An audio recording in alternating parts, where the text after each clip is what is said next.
Hey YouTube, welcome back to Dwayne's World. So do you want to keep your lawn looking green all year round? Well, this video is for you. You want to find out how I'm going to do it? You better stay tuned.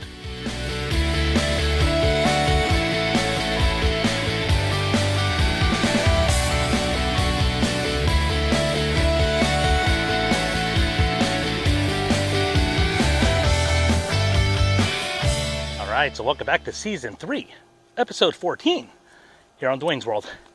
So, hope you guys got your pre-emergent down, because it is that time of year, and our lawns are starting to slow down as the temperatures cool off, and they're eventually going to go to sleep and go dormant. So that growing season is over, unfortunately. Yes, indeed. However, for some of us, we want to keep that year going. So how can we do that? Well, on a Bermuda lawn, you have the option to overseed. Now, there's a right way to do it and a wrong way to do it. And the right way to do it is that you have to spray out the perennial rye probably when it looks best during the spring season. Now, if you guys remember on my lawn when I brought it back from last year and I did overseed this rear lawn last year, it did not really take off until I killed off the ryegrass. And that is something that I want to make sure everybody understands, because a lot of people think just by leaving it there, the heat will take care of it. I live in one of the hotter climates, throughout the country, definitely at least here on the West Coast. And in my opinion, even with the heat that I get here, which is typically in the hundreds to 110 plus, it's still not enough necessarily to knock out that perennial rye. In fact, what happens most of the time, it ends up just going to sleep. Well, even though it goes to sleep, it doesn't mean it's not still there. So whenever you're trying to feed your lawn, whenever the Bermuda is trying to come out of dormancy, by having that perennial rye in as a competing grass, it will affect your green up, and it will probably affect the overall health of your Bermuda as well.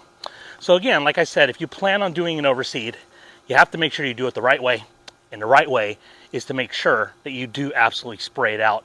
Unfortunately, probably when it's looking its best, right? But, I decided this year I'm not going to overseed my back lawn. Now, the reason why I'm not going to overseed my backyard this year, although I'm sure it will look absolutely great, is mainly because I do want to take a little bit of time off. However, that does not mean I'm not going to overseed something. And what I'm going to overseed is actually my front lawn. That way I'll still have something to mow. My front lawn is much smaller than my back lawn, and that's going to be much more manageable for me to be able to do. So let's talk about grass seed. What type of grass seed, what brand, what should I go with? Well, the one thing I would highly recommend is do not use an annual ryegrass, use a perennial ryegrass. Well, what is the difference? Well, an annual ryegrass really is intended just to last for that year.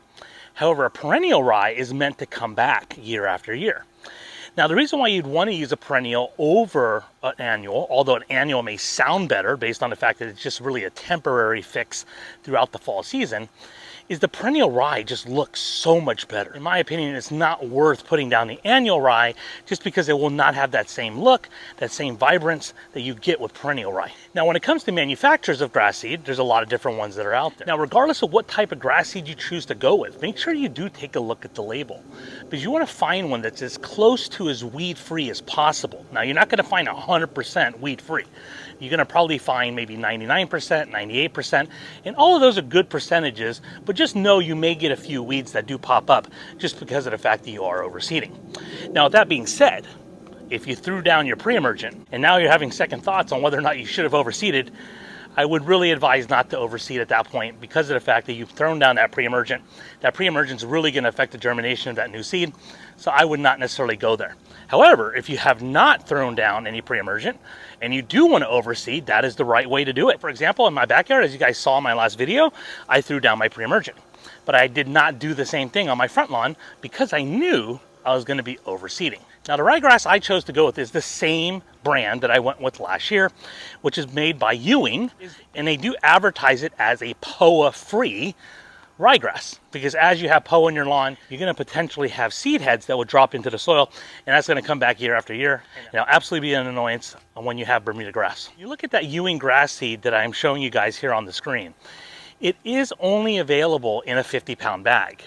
And because it's only available in a 50-pound bag, that would be total overkill and or a waste of money for me to pick up a 50-pound bag by myself. But That's what friends are for. Because I had actually split a bag with a buddy of mine. So he got 25 pounds, I got 25 pounds, and now we're both going to be doing this overseeding project. And I think we're going to have really good success with this perennial rye because I did use it last year and it worked out really, really well. All right, so with that, I got a couple of surprises in store for you guys as this video goes on here. But let me take you to the front lawn where I've already started my scalp and you guys can see what it's currently looking like. All right, so here we have it, the California Trimmer Classic, putting in the work. Be my workhorse for today. Wow, I scalp my front lawn. Now some of you may be wondering, well, Dwayne, why aren't you using your new catalyst to be able to take care of that scalp job? Well, because the catalyst has a brand new reel in it, I really don't want to have to get it sharpened or even do a back lap at this point, but the California Trimmer is pretty close to needing a back lap. So I kind of figured, let me get it on the lawn and be able to do a lot of this work. So with that, let me go ahead and show you guys how the scalp is currently turning out. Now, right now, I think this is at about 1/2 inch and looking pretty good, pretty good.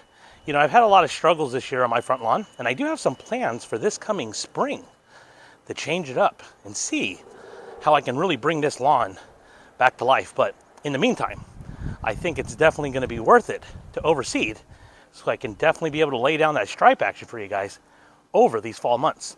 You know, I'm very excited to maybe even be able to get my catalyst out here once I get this lawn to germinate.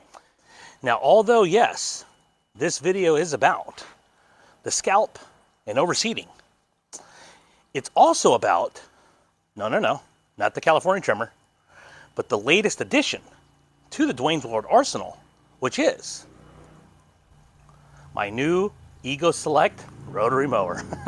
That's right. You know, just like the TrueCut Edger, I picked this up on OfferUp. Now, I've been looking for a rotary mower actually now for a little while.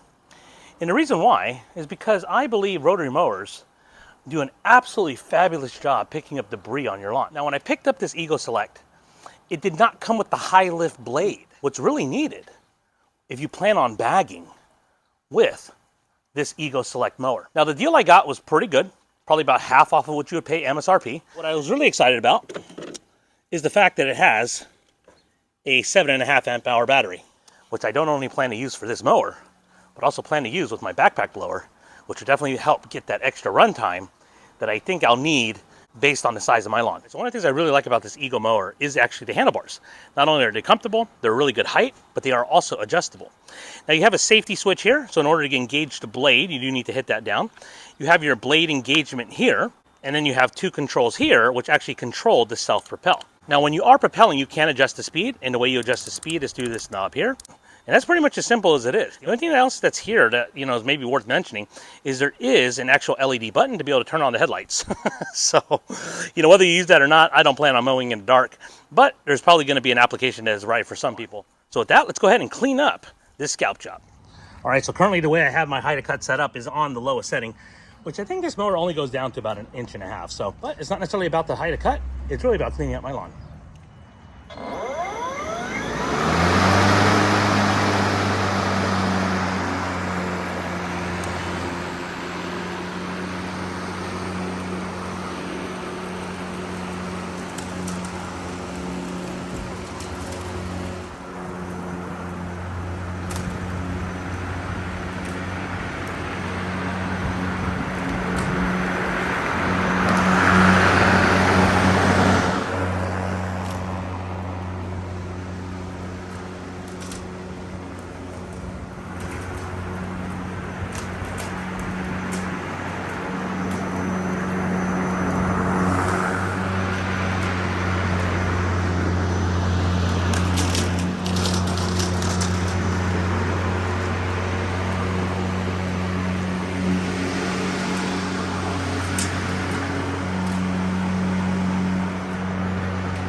All right, so as you can see, definitely going to need to be cleaned up there, but let's go ahead and take a look and see how well the E-GO rotary mower did cleaning up the lawn. So what I'm really happy about is I'm seeing a lot of soil, which is absolutely good. Definitely want that seed to soil contact. You know, I'm going to see maybe if I can scalp it down just a little bit more. You know, I don't think I'm necessarily going to be able to scalp it everywhere, but if I'm able to scalp it down on a couple of the thicker areas here, such as up front here, I think that might work out a little bit better. But I think we're off to a really, really good start and very optimistic that this overseeding project will absolutely be a success. All right, guys, so the height of cut is actually on the third hole closest to the bottom. And remember, the first hole here is actually not meant to be used. The second hole is your absolute lowest setting, so I'm one setting above that. So with that, let's go ahead and start it up.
All right, so one way to tell you're going too low is you start digging into the dirt. And that's what you guys can see there, which is okay. But you don't want to necessarily go over your entire lawn like that.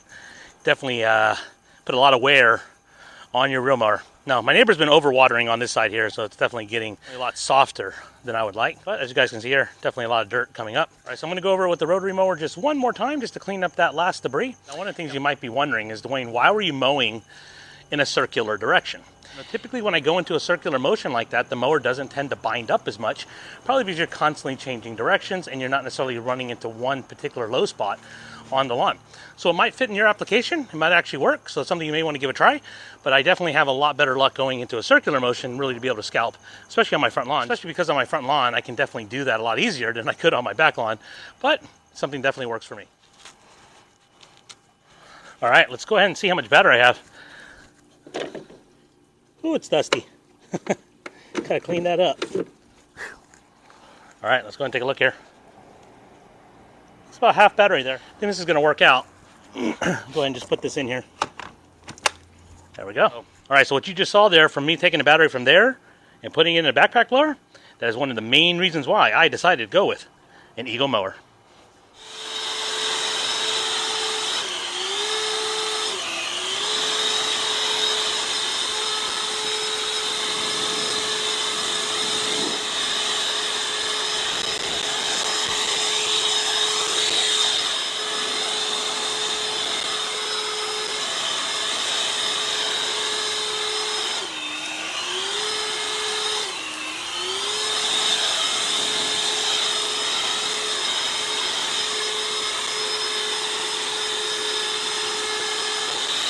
All right, guys, to start, I'm going to put down 11 pounds of perennial rye, and then we'll kind of look to see what it looks like. My goal is really to be able to put down about 15 to 20 pounds per thousand to be able to really give its best look. All right, so with that, let's go ahead and fill up the hopper.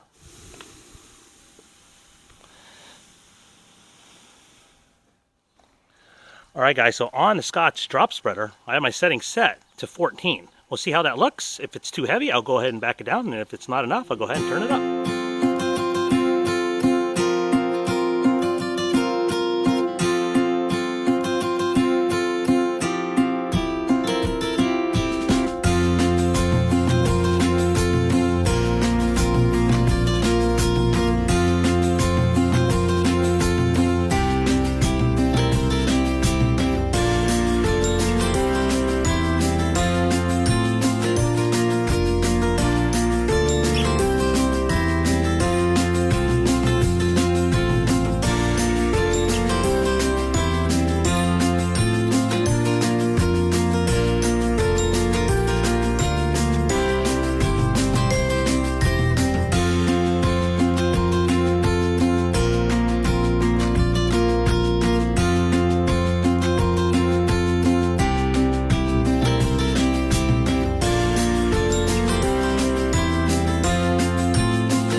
All right, to start, I went ahead and did my passes this way. Now I'm going to continue and go in the opposite direction here, just to ensure I got really good coverage.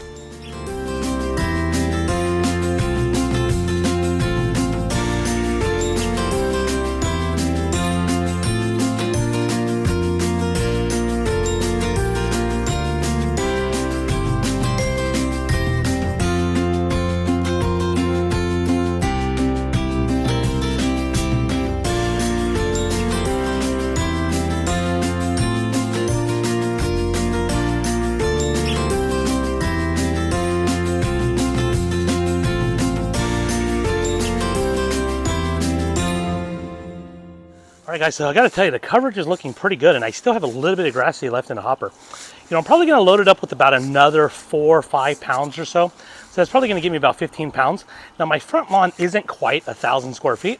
It's probably closer to 800. I'm probably going to be closer to 18 pounds per thousand, which I think is absolutely plenty of seed. Now, I'll still have a lot of seed left over, so just in case if I have any bare spots or anything I need to go back with. Now, as it's germinating, if I notice any bare areas, I can go ahead and reseed those areas, and we should be in good shape. All right, guys, so this is the fertilizer I'll be using with my overseeding project. This is Anderson's PGF Complete. The formulation is a 1608. It does have humic acid, which is a dispersible granular, which basically means it's going to break down extremely quickly once water hits it. Now, the reason why I'm choosing to go with the 1608, it's because every time I've done a soil test, the phosphorus levels in my lawn are always really, really high. So the last thing I want to do is continue to add phosphorus if my lawn doesn't need it. However, the 16% nitrogen, 8% potassium, that is a good mix. Now, generally, I wish I can get a 10-0-10. That would be my preference. But a 1608 will work. I used it last year. It worked out really, really well. And this will probably be the fertilizer I'll go with for the remainder of this fall season with my overseeding project. So with that, let's go ahead and throw it down. Now, I won't be using a walk-behind spreader. I'll actually be using my hand spreader by Scott's just to make it a little bit easier because my front lawn's not that big. I can knock it out with the hand spreader relatively easily. So with that, let's throw it down. All right, guys, so here we are, PGF Complete. I absolutely love this stuff. It's a greens grade fertilizer, which basically means the prills are really, really small, which works out really, really well whenever you have Bermuda grass. Now, it's not only good for Bermuda grass. This fertilizer will work on all grass types, but I absolutely love it because of the results I've been getting since I've been using it. All right, so I have my hand spreader set to number 4, so we'll be able to throw it down.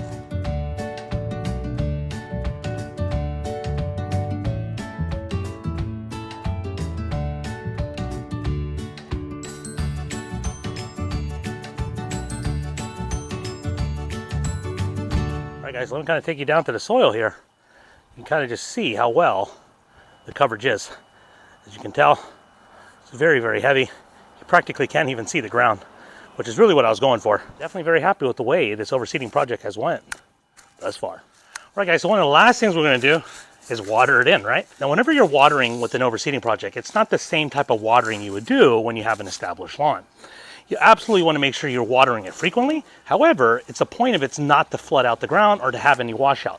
So really only a couple of minutes probably on most irrigation systems. Now, I'll be probably watering 3 to 4 times a day, kind of playing it by ear. Again, the point of the watering is to keep the seed wet, and that's really what's going to help with the germination, along with the sun and the heat in the ground. So with that, let's go ahead and turn on those sprinklers. All right, it looks like all my sprinklers are working the way they should.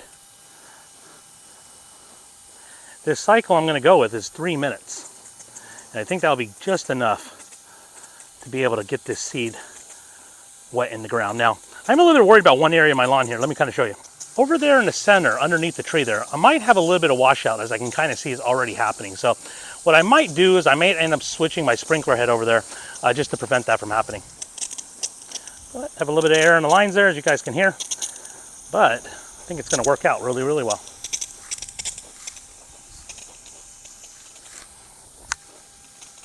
All right, guys, so I hope you guys enjoyed today's video. As always, it's fun being able to put these things together for you guys. I'm really excited to see how well the Perennial Rye Overseed is going to come out. I feel like I have really, really good seed to soil contact this year, so I'm really expecting it to take off. It should probably germinate within the next 7 days or so, and I'll definitely keep you guys updated so you guys can see what it looks like. But most importantly, what I'm most excited about is going to be that stripe action. That's right. And with the catalyst, are you kidding me? Well, if you want to see that content, make sure to subscribe to my channel, give me a like on this video, and as always, remember, be excellent, party on.